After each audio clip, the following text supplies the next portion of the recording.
دوستو چینل کو سبسکرائب نہیں کیا تو سبسکرائب کریں، لائک کریں اور شیئر کریں۔ ایمان افروز واقعہ بدگمانی پر ویڈیو کو آخر تک دیکھنا اور چینل کو سبسکرائب کرنا نہ بھولنا۔ حضرت بایزید بستامی رحمۃ اللہ علیہ ایک دفعہ عصر کی نماز کے بعد شہر کے کنارے چہل قدمی کر رہے تھے کہ ایک کنارے دو جوان لڑکا لڑکی بیٹھے ہوئے تھے اور ان کے آگے ایک بوتل رکھی ہوئی تھی۔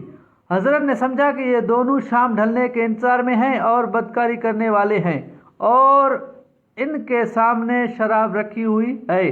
سوچا جا کر ذرا ان سے پوچھ لوں، جبکہ لڑکے سے دریافت کیا تو وہ کہنے لگا، یہ میری بہن ہے، ہم دونوں روزے سے ہیں اور سورج غروب ہونے کے انتظار میں ہیں۔ بوتل میں زمزم ہے اور ہم سید خاندان سے ہیں۔ شیخ فرماتے ہیں، میری آنکھوں میں آنسو آ گئے اور اپنے آپ کو خوب ملامت کیا، پھر ان کو گھر لے جا کر خوب اکرام کیا۔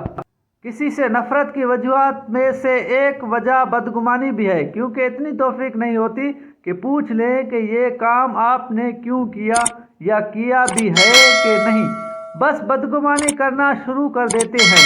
لہٰذا بدگمانی کرنے سے پہلے اتنی زحمت کر لیں کہ ایک دفعہ خود بھی وجہ پوچھ لیں تاکہ تسلی ہو اور ہمیشہ کی نفرت سے نجات ملے۔